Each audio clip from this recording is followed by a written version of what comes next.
want to cover something before we get well, that wasn't on the agenda, but we can definitely go into that. We'll wind up with a 2-hour show, but hey, why not? That's cool. I got time.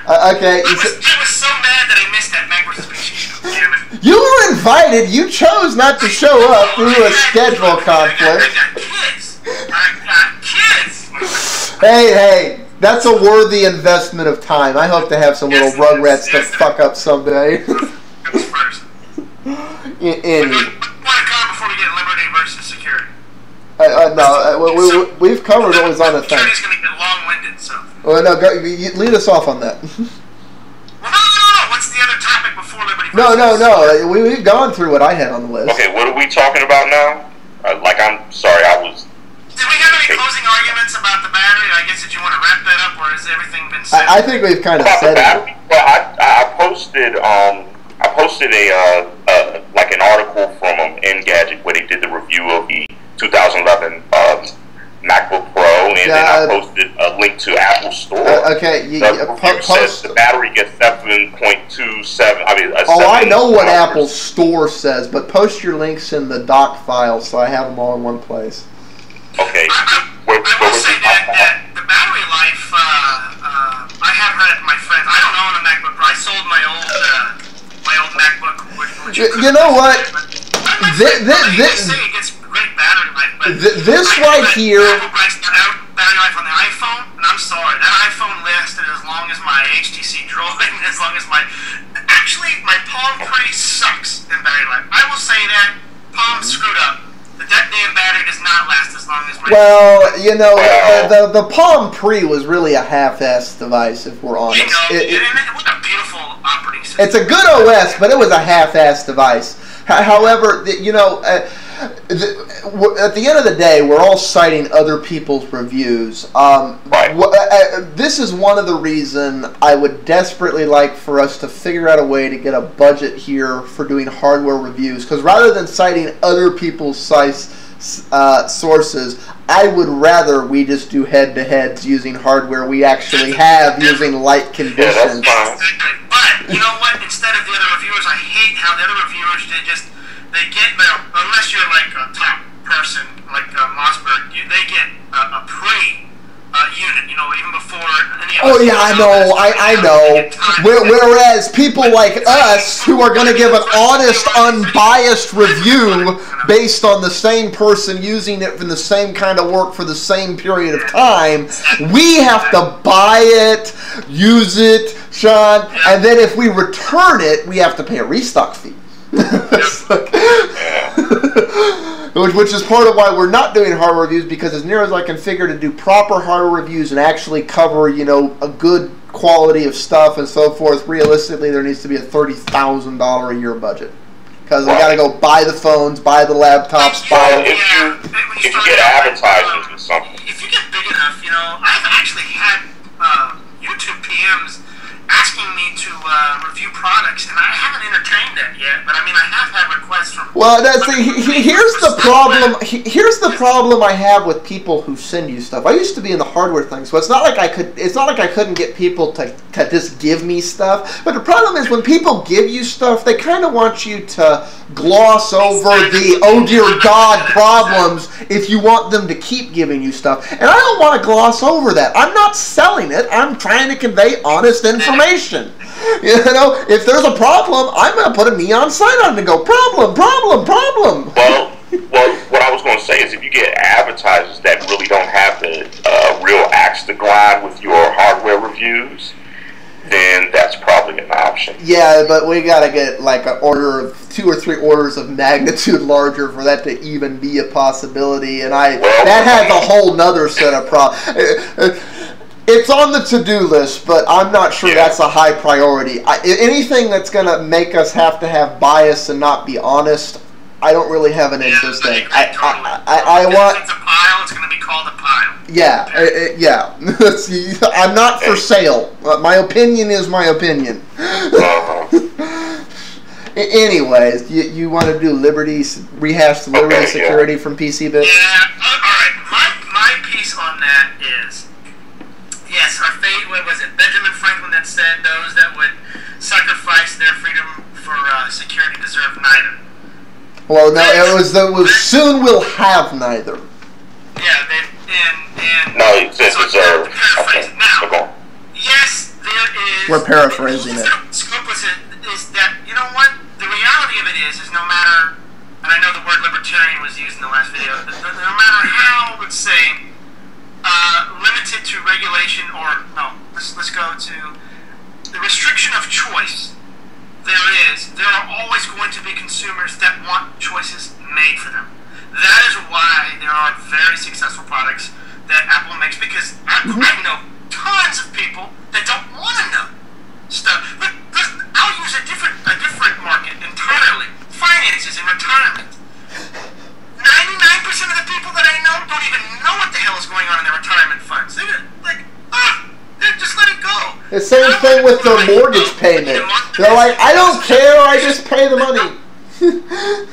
Yeah. My point is that if there are people that choose to let other choices of their lives be made for them, we that are for choice, it would be a contradiction to say, no, I want to take that choice away from you, from choosing that. And that was a point that I wanted to make. Is that... Oh, shit. What happened? What? Oh, okay. You scared me. You locked up, and I thought the whole box locked up. Yeah, you locked up. And then I saw myself moving. I'm like, oh, thank God. It's just me. Windows 7 machine, damn it. Well, no. Here's the thing. Here's the thing. You know, it's there's a... I have counted 5 blue screens of death with Windows 7. I haven't made a video. Oh, no. Windows still gets those. They didn't fix that. Microsoft, it's not fixed that shit yet. No, but well, it's I'm all for people's ability to choose, even if I think they're choosing to be dumb. But I want to put a qualifier on that, because it's the same qualifier you put on freedom of speech. I respect your right to say whatever you want, but that ends where your fist hits my mouth. Yeah, and it's the same thing with it's the same thing with the choice. I respect your ability to choose to give up your choice. You have free will. It is your right to choose to give up your choice. Where that line ends is where your choice to give up your choice is forcing me to give up mine. Dude, I wasn't even talking about. I'm getting feedback here. Okay, I wasn't even talking about anybody giving up their choice or whatever. What I was talking about was prevention of certain things. That's all. Like even when I said, look, you know, that particular service that Apple has, their back to my iPhone service, right?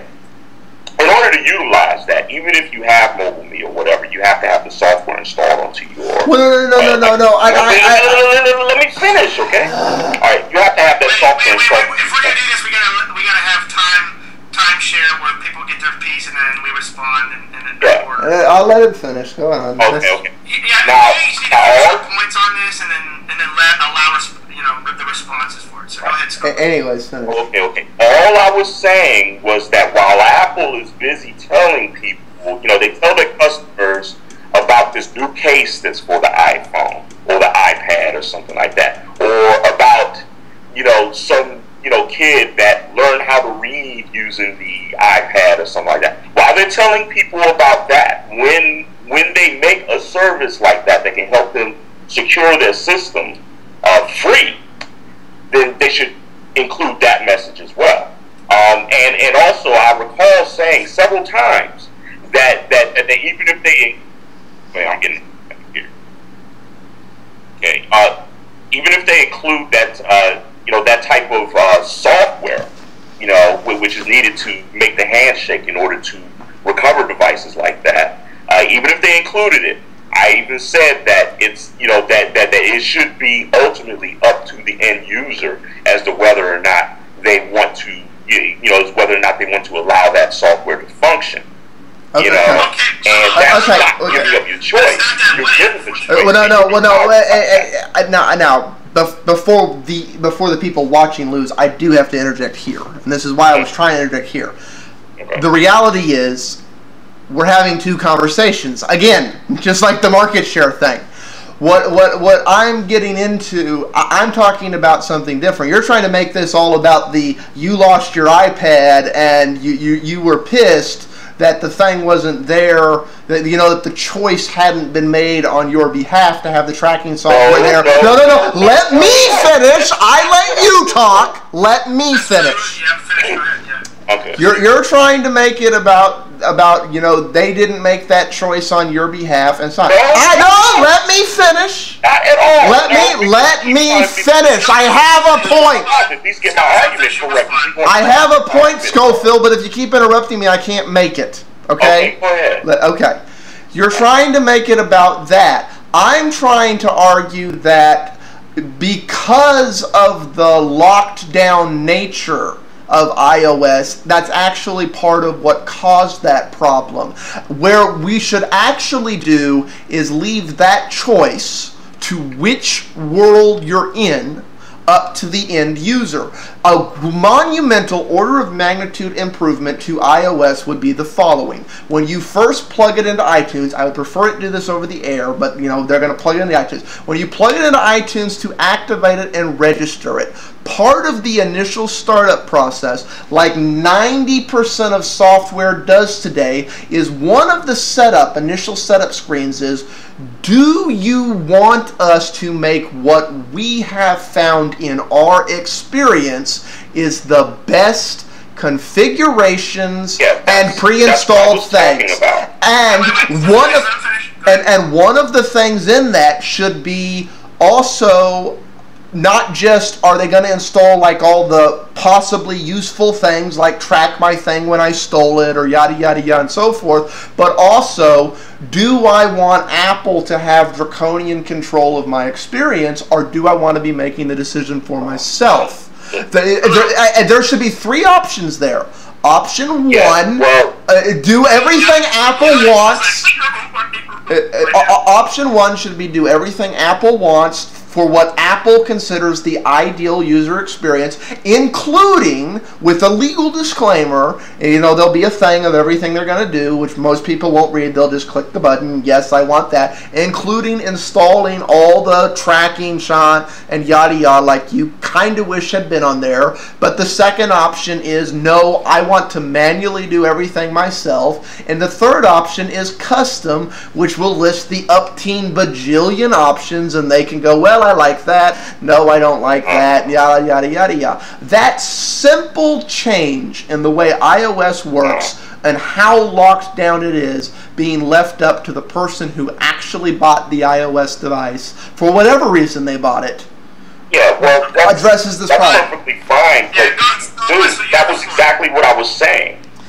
But that was exactly what I was saying. But you twisted my words around to say, oh well, I think that they should, that they should automatically put people on this like mobile lease service and all this other stuff, whether they want to or not. Okay, and wasn't even what I was saying. I even said that the end user is ultimately the one that should decide whether or not they even want to use it or not.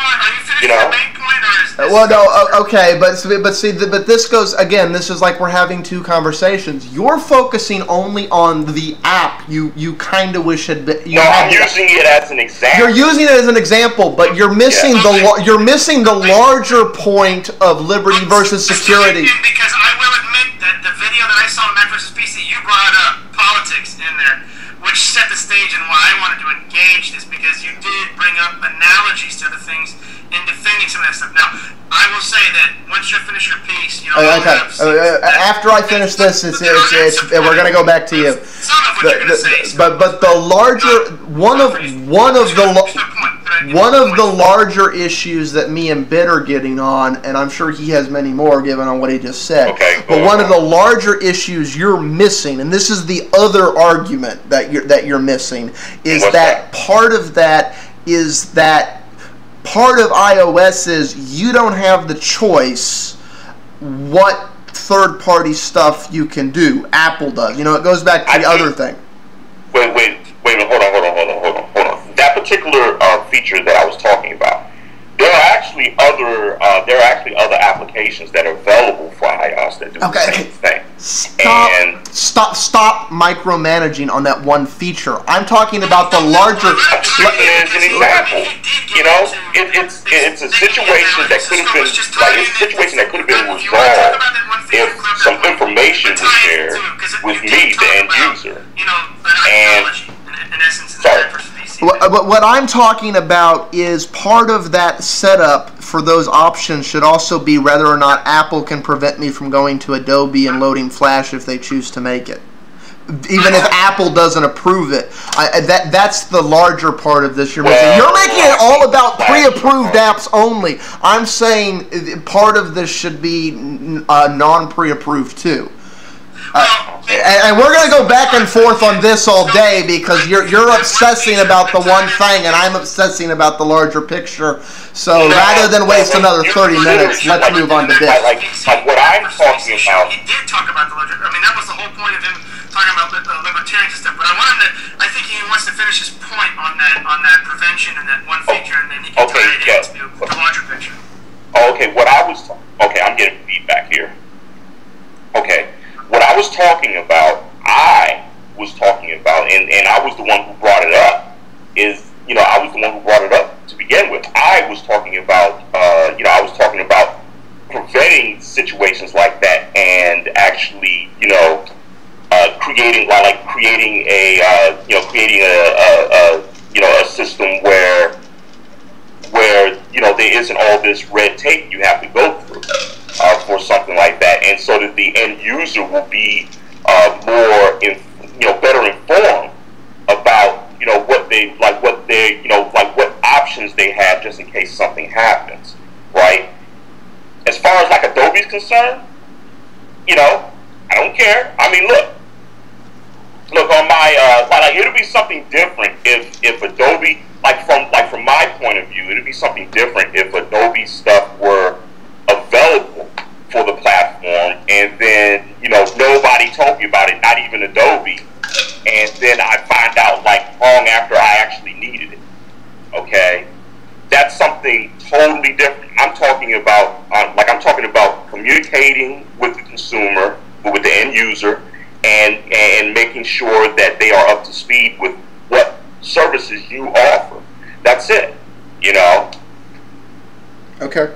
Well, before we transition on to bit, I'm hoping that those of you watching get the larger point, which is I was using Adobe, but I hope those of you watching, aside from following the point that Schofield's mentioning, are also following the larger non-Apple box point of the idea of, with as much as a toggle switch at startup, the end user could be choosing whether or not they could run the dozens of application jailbreakers use on a daily basis, whether they want to take that risk or not, rather than having to jailbreak their phone, because jailbreaking is only necessary because of the Apple draconian nature, and there's no reason part of the setup couldn't be all three levels: Apple complete control, Apple no control at all, or the hodgepodge in between that I, as a more power user, choose to use. Moving on to bits. Because we will spend the next 30 minutes on this, and Bit has other points to make. Go on.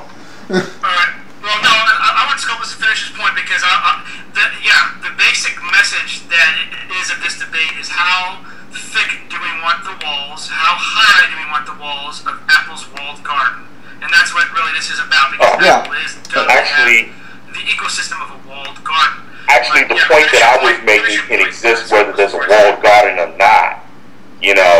All I was talking about was making sure that the consumer is informed about the services that you provide and making sure that everybody's on the same page. That's it. I wasn't talking about that's the thing. He's having a different conversation. No, look. On Android, there's similar applications, right? But if the end user isn't informed and they lose their Android device, then they're in the same position. Okay, so the situation can exist on both platforms, and all I was saying was that, look, Apple as the first party is in a prime position to make sure that their customers or their end users are informed. You know, I mean, Android isn't exactly in that same position. Well, Google has what is it, like Google Longitude or something like that, Google Latitude, or something like that. But the thing about it though is that Google isn't really, like Android isn't really in that same position. Apple is, and because of that, you know, the weight is a little bit more on their shoulders to make sure that consumers are a little bit more educated. See, his thing, this is why I was saying we're having different conversation. He's not talking about the walled garden you and I are talking about. He's talking about there are options like the one he's adamantly focused on because it directly affected him, and he's right to be adamantly focused on it. Is like there are bonus apps like the ability to track your device, and he's like there's not an active effort to make you aware that this possibly useful app exists. Nothing to do with the walled garden, just they're not making enough effort to inform people.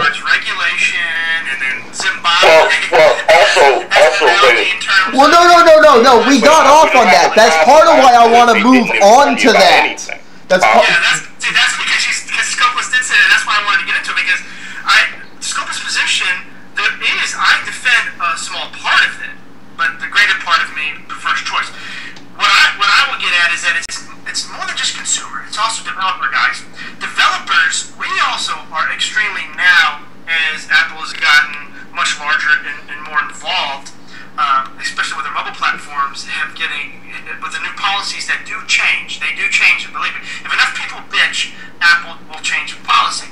But we find that even developing, and I've been to several developer conferences, Apple is creating a lot of cookie cutter type middleware platforms that make, I mean, how many advertisements are out there that say, hey, code for the iPhone, or make an app for the iPhone and you don't have to even know any code. That is rampant now. And there are now so many cookie cutter products because of the walled garden effect that you have 500,000 apps. And then what is the 80-20 scenario for that? Is it even if I can that's damn good or not? And then you have larger players that are dictating advertising. And I have friends that have damn great app ideas, quality apps, you know, because I help some of them with their code and all that other good stuff. Hardly get any recognition. It's such a large market, and if we as developers, and the consumer side is also the other one, which y'all have been discussing. But as developers, if there were more input, then there would be also more output choices for the consumers. And that's what I'm saying, because in the end, it is software. What we put in is what the consumer takes out of it. It sounds to me like your complaint on this would be the same one I largely have with website template companies, which is they just kind of create the template they want to create and pipe them out, and you wind up with a billion of the same thing that doesn't really... And if they would allow for more feedback on, you know, what kind of templates people are actually looking for, it would be less cookie cutter. And basically, it's like, well, I want to do this. Can you make this template modular in this way so I can do this instead of having to do this? Well, see, I was excited when the App Store was starting to get big. I was really hoping that a lot of more people would learn another way, you know, Objective-C, and get into the Apple because I've always learn to code. OS 10 and more software, more applications, because Windows always had an argument over OS 10 and saying, look how many more apps and services. I mean, even to this day, my wife, who owns an iMac, has to use Parallels for Windows for many of her accounting programs that she uses. There's no Mac equivalent. And I got excited, and there's another buddy of mine, Hypostar, that's also he's a YouTube user on Twitter, who also was the same opinion, saying, look, how many more people are going to come over to the Mac development platform. But when I went to developer conferences, I saw cookie cutters and saying, no, we're not interested in that. We want to write in what we're used to and port to the iPhone. They don't want to take the time to go and learn it. I was like, oh, darn, you know, come on, you know, Objective-C is great. What's that old phrase, best part of coding is using someone else's code? It's like, hey, you know, in the walled garden that I say is that Scopus has a point in that, yes, limited amount of it goes a long way, because I'll tell you right now, I lived through a hell of Windows being in IT support and programming of that SOB of an operating system being too gosh damn crazy with choices and almost no regulation. No regulation over the registry, no regulation of DLLs. I mean, most people don't even know what happens when you overwrite a DLL and they go, holy crap, my computer just busted. No regulation in managing that. There do need to be, I guess you could call that a standard more than regulation, but either way that still is a restriction to yield some sort of performance. I only gripe against Apple when I know the technology can sandbox a choice and say, give us users and allow us to have the responsibility to choose on our own. Please don't choose everything for me. You know, we're not that dumb. Now, I will say there are a lot of consumers that will say, I don't want to worry about this. This should be my phone. I don't want to worry about anything. And if this is, I'm happy with what Apple gives me. And if I don't like Apple, I'll go somewhere else. But they'll go somewhere else and have those same expectations of everything being taken care of them. So there is validity in that Apple is satisfying an enormous demographic that choose. Well, and I would argue for, like you're saying, that demographic and that unfortunately or fortunately, depending on how you look at it, there is a large number of Apple users and growing that are, you know, I just don't want to think about it user. And this really is the way any software, I'm equating this setup process I was talking about to a software installer. 90% of the time when you go to install software, you start the installer and there's immediately the first option you get is typical install, and then there's an advanced tab that has all these other options. I always click that because I'm never happy with the typical. I want to make the choices myself. But and that's basically all Apple would have to add to the registration. You know, there's the typical, you know, which is basically the out of the box experience you get from an iOS setup now. And then there would be the advanced that would have all the other options, including controlling the degree of the walled garden and default And that's like SMS was a big deal. There was no access to the SMS API, and then finally Apple granted it. As long as Apple says it's on a roadmap to do it, I'm cool. You know, but just don't give me the ideology.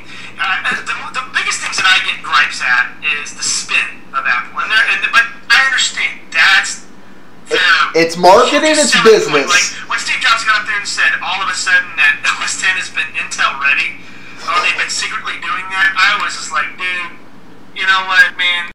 OS 10 is next step, and next step already was compiled for x86. Please, you know, there's like the reality and stuff that I guess would bore the crap out of people, and they don't give a crap anyway. To me, it's just like, why do you need to say that comment? We've been secretly doing it for Intel. Just say, hey, we've got an Intel version of OS 10. It's ready to go. Boom.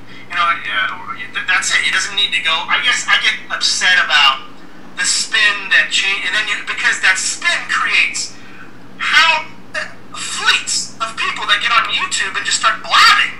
Blah, blah, blah, blah, all this crap that's founded in crap. You know, it's like crap in, crap out. And it's like, let's come on. I'm all about teaching technology, and if somebody understands the technology, they are better informed to make that decision. In other words, they have that choice. And many, many times I run into the wall and I will make a YouTube video criticizing Apple. What the hell are you doing? I know you have the roadmap or the ability to give us this option. Please do so. And sometimes they will. Sometimes they won't. But in either case, Apple is more of that walled garden, and a lot of Apple users will say, well, look at what just happened to Android. Android had to go remotely kill those applications and let it out, so they have a walled garden in essence. Well, I can understand Android and saying you want to protect a certain core function. That's why Scopeless's point has a limited amount of validity in saying there is a line to be drawn, and the whole debate is where does that line fall? Well, no, and that's why my official position on that is no matter where you draw that line, you're not going to get it right for 100% of the people. So no, let me, based on my sophistication, decide where that line's drawn for me, because it's like the joke we make about people who reply to spam. You know, if you're replying to spam, people in white coats would just come into your house and take your computer away and say, you don't get to be on the internet, so spam goes away. But because the reality is, we laugh, we're like, we all know Oh, yes, Mr. Abu Dhabi, I have a small fortune that you're willing to me if I'll just pay the processing fees. Like, we all know, okay, scam. But there are people who still pay this. There are some people that scam those guys. I couldn't even hear anything in my headphones if I talked over you. I'll elaborate on my context in that. Remember, was it 2 shows back that I was just infuriated with the whole iPad 2 launch and stuff. I was very, and my context is I come from the old school Apple class, okay, where there were a tremendous amount of choices and you could do a lot of things within the old Apple community, and I just felt like back then there was like something rolling off the new R&D line every day, like iWorld and all that other stuff. Now I feel like Apple is more focused, and obviously they're making a ton of money, so who am I to say your roadmap is wrong, Apple? Obviously I know that they will lose a market share, but I'm not a static variable person. I believe that Apple will create new products, new services, and I am heavily waiting for iOS 5. I feel iOS is so outdated. I hate the icons. I hate the freaking icon UI. After using other OS platforms, I found it way faster to navigate other things. Now, if Apple comes out and says OS 5 can do X, Y, and Z, and that's in my thing, boy, Apple's moved up in my ladder, and I have to start considering, am I going to go with my baby WebOS or what? Depending, because Apple always comes up with stuff. They never cease to surprise me when I'm ready to just pounce them all the way out and say, oh, look at this, look what they've come up with, and they're very, very, very good at it. I guess maybe they're more secretive than they were back in the old days when we would know about CyberDog and eWorld and all this other stuff. Well, I do. While I do think Scopus wanted to comment on it because he's old school too. While I do think they'll work. I have a little different point of view on how grand things were back then. I think that anybody that was sticking with the platform back then deserves a medal. Those were like the darkest hours for the company. Hey, I'm not loyal. I started looking to leave in '89, so it's like. Yeah, they were doing okay in '89, I guess. Apple was a mainstay for Windows NT, not for Windows 95, for Windows NT, and they blew it. Microsoft blew it. NT was going to have OpenGL. It was going to run on RISC processors. It was totally multi-threaded. It was the closest thing to BIOS out there at the time, which I don't know. Everybody knows what BIOS was. BIOS, application. But what did Windows do? They freaking brought the retail side into the professional side, and it was like a big stain of diarrhea. Well, we'll have one product to rule them all. Yeah. But no, Apple though, Scopus. It was hard times. And I know you and I argue against the clones, though. But the numbers don't lie that there was more Macs demographically for market share that it was executed. Every former executive out there, and I'm not going to make this a whole cloning battle, but every former executive out of Apple said, damn, in hindsight, if we had a licensed here, there, and there, whatever. The problem with Apple's way of doing business at the time is that the mid-90s and going into that was at such a time, it was in desperate times that Apple had just lost the ball. The snowball was already so big rolling down the hill that life during those days maybe created that much is despotism a word? It is now. Being that desperate to maybe roll out that much R&D. There were so many innovative things that rolled out during those time frames, and it was like, damn, look at this. They were ahead in a lot of their products that never made it. Like CyberDog never made it, eWorld never made it. But boy, those products they're products today that parallel that are in big business. And I guess I lived that while it was a very dark period in Apple. It also had a very shining beacon of light in terms of technology that they were trying to pump out, maybe to find an identity. Because I know they were trying to search for an OS and Rhapsody, which eventually came, Cocoa and all that. They finally were able to culminate under. And I will admit, Jobs, took the reins in and said, "BS. I had vision. Let's bring it back and import, introduced an entirely new product line to Apple and was able to rebuild the Mac brain. I think what all three of us disagree on is what that vision was, but we're not going to have that debate today. Right, of course, we can do that some other day. But what I was going to... And then poor Phil hasn't commented either. Yeah, I know. What, yeah. Phil, are you still here? But what I was going to say, like about Apple, the problem that they had, in the 90s was that their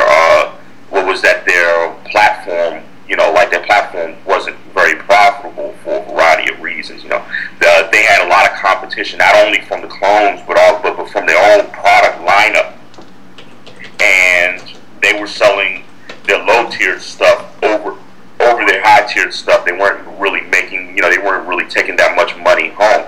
That's part of the reason why, when I look at the market today, I'd say that Apple is successful, or will prosper because they're profitable. And at the end of the day, what it boils down to is that the amount of money that you make is like fuel for your business.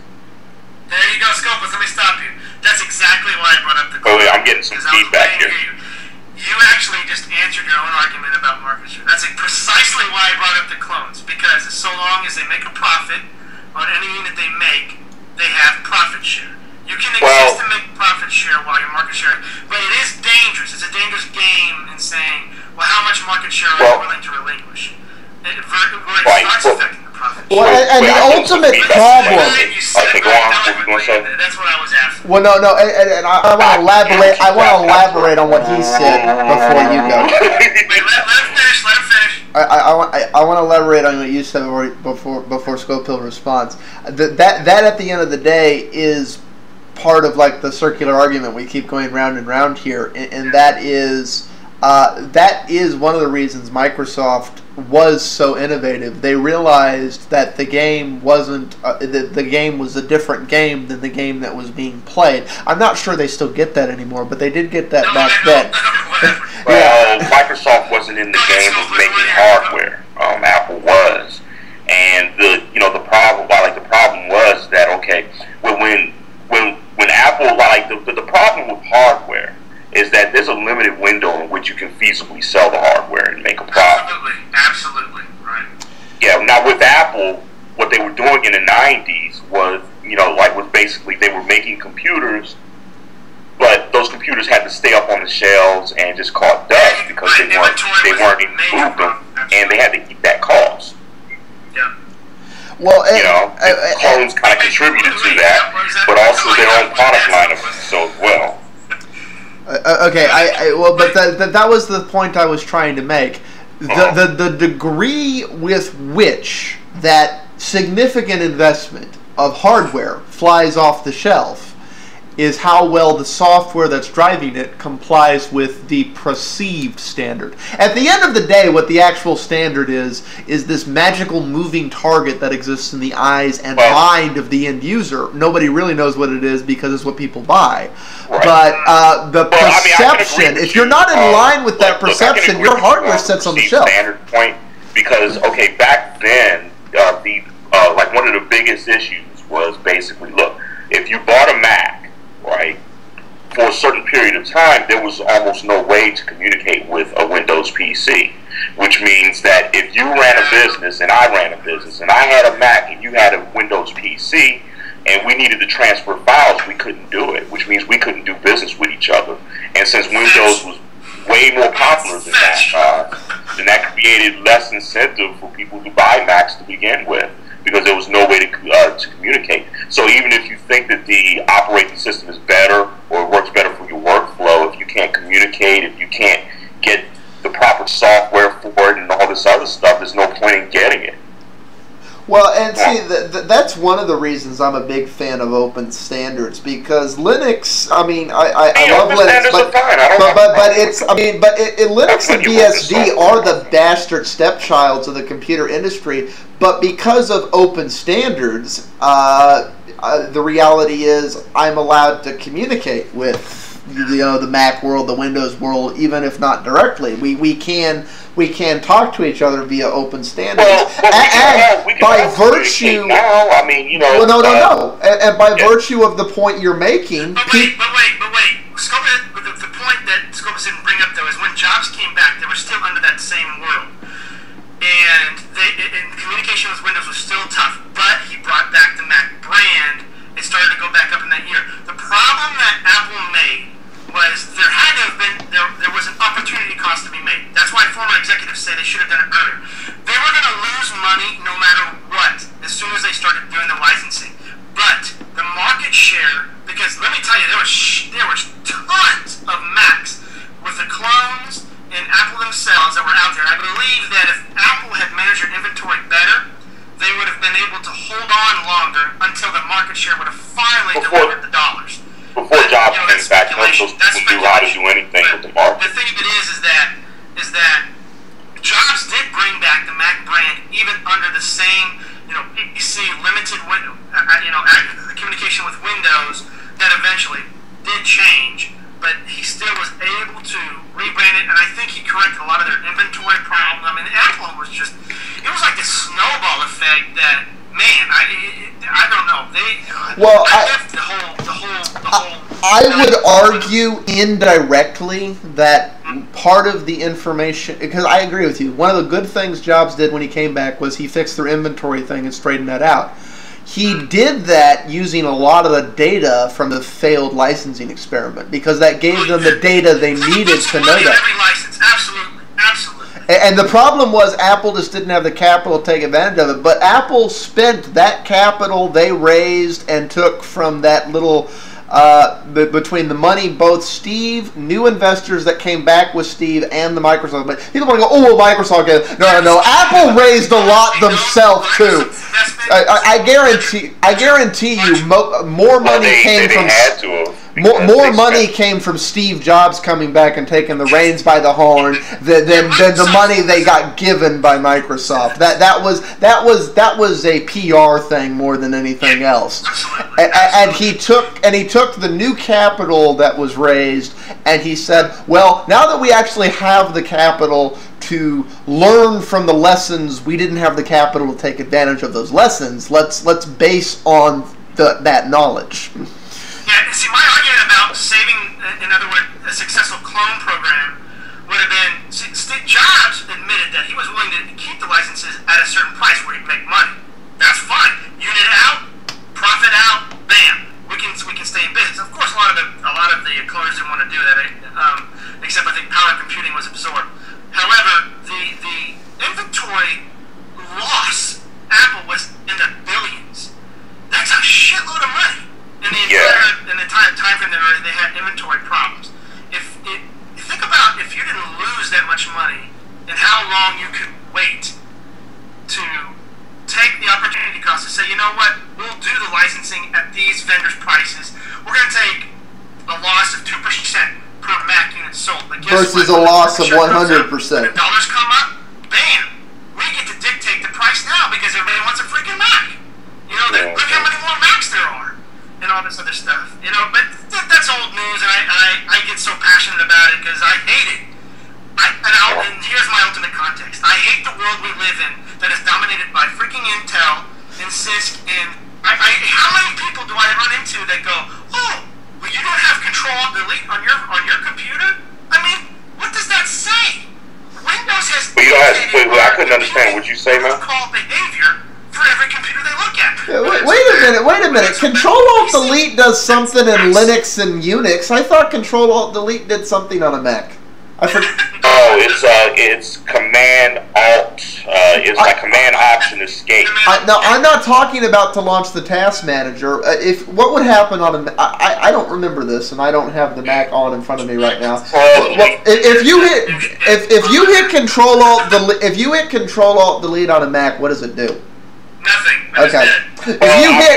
I'm in Safari right now. I hit Ctrl+Alt+Delete, and it just causes me to go back pages in Safari. Okay. It doesn't do anything provide. But what you think about is Command Option Escape, which allows you to force quit. Well, no, there's that too. But see, one of the things. from. Come on, guys. No, no. Finger salute. I mean, I know. And you know. The mid '90s in the hell. I was an IT guy with their servers that would get hacked, and you know what? Linux came along, and thank God for Apache, because IIS was a pile of crap.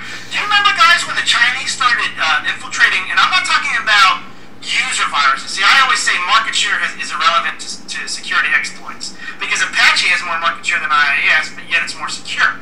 And system exploits are what the system allows in, not fooling the user. If a user is totally fooled and installing a completely malicious application, that's not hacking. That's social engineering. That's a different thing. That's social engineering. Very good. That is not a hack. That's exactly right. I lived through what I'd come to work and there was a Chinese flag waving on the servers. Well, no, and you know, there's a lot of. My point of saying Ctrl+Delete is what the world that Windows created for a mentality that says, gosh, this much maintenance is involved in running Windows. And Apple's response is, you know what? You don't have to learn how to fix your car. I'm going to a car now, but you don't have to learn how to fix your computer. It can be much simpler. You don't have to worry about all these other things. Now, yes, OS 10 is not perfect. I'm not going to be like the purest Mac fan. Well, no, and see, that's the thing. It's not anywhere near the world of Windows. There are Windows today a lot better, but back then, holy crap. No, there are plenty of reasons to bash on OS 10, and there are plenty of reasons to bash on Windows. There are plenty of reasons to bash on Linux. But like I will bash on the OS 10 UI, but I'll bash on the GNOME default UI for the same reason. I don't like that UI structure. It's not just Apple. I don't like that menu structure in general.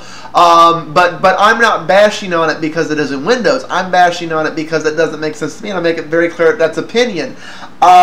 What I have a problem with is like what you're talking about. Well, my problem is it doesn't have the exact same key combinations as Windows or yada yada. I mean, so Mac is built on the idea of Apple key combinations as opposed to Control-Alt other key combinations and Window key something combinations. My point was Control. Well, so often because of the failure. Oh no, I know, yeah. The difference of which key I press. It was the behavior of saying, oh, there's another error in Windows, Ctrl+Delete. Oh, it's frozen, Ctrl+Delete. You know what I'm saying? It happens so much on Windows. I know, yeah, and see, honestly, Ctrl+Alt+Delete means something different than me. Ctrl+Alt+Delete means I'm done for my workday, because if I hit Ctrl+Alt+Delete a couple of times or hold it on a Linux box, it starts the reboot timer. So I'm like, okay, I'm logging out, Ctrl+Alt+Delete, and I walk away from the machine as it logs off. I hear you, but I'm just saying that back in the day, I mean, it used to be that you would call Microsoft support. You'd Ctrl+Delete to fix the problem. I mean, it was just like so rampant that that's why I use that. Maybe it's a bad analogy for other people that can't make the same correlation. My point is that the behaviors that we came accustomed to under Windows and such high maintenance to fix problems and errors that plague that system, it created an expectation upon consumers and users to project those very same things on Linux and OS 10 or whatever. Well, no, and it is a change side. Now we are up on 2 hours, so we do need to stop. But yeah, it is a bit of a thing. Though one thing we should talk about next week, but this is a whole nother hour conversation in itself, is one of the things I do worry about in the OS 10 thing is when like they get up, but this is part of the spin you were talking about, and I guess we'll table this for next week, is the idea where like they get up and go, no user should ever have to think about this. And I'm not sure I always agree with that. Mac OS 10 or iOS? OS 10. OS 10 in general. Because more than once, when Apple gives their OS 10 keynote, which they haven't been doing as of late, but like the last one, you know, they get up and talk about old technology and maintaining your system if you need to. These are things you shouldn't ever have to think about. Should you have to think about them every 5 minutes? No. But should... There's a point in saying... Well, I will say... I mean, the software... I want to say that the software, if they can pull it off, should try to have the least amount of maintenance user intervention as possible. I mean, but we do want to run as smoothly as possible. I'm more productive if I can program without worrying about system maintenance. Well, yeah, you're more productive if you can worry about it, but there are times when on any system it becomes necessary to work with the goal would be to try to eliminate that. So, right, but the other spin to it, I get. Yeah. Anyways, that's next week because we are on 2 hours. We do got to stop. Well, okay. I think I'd like to give some input on that particular subject.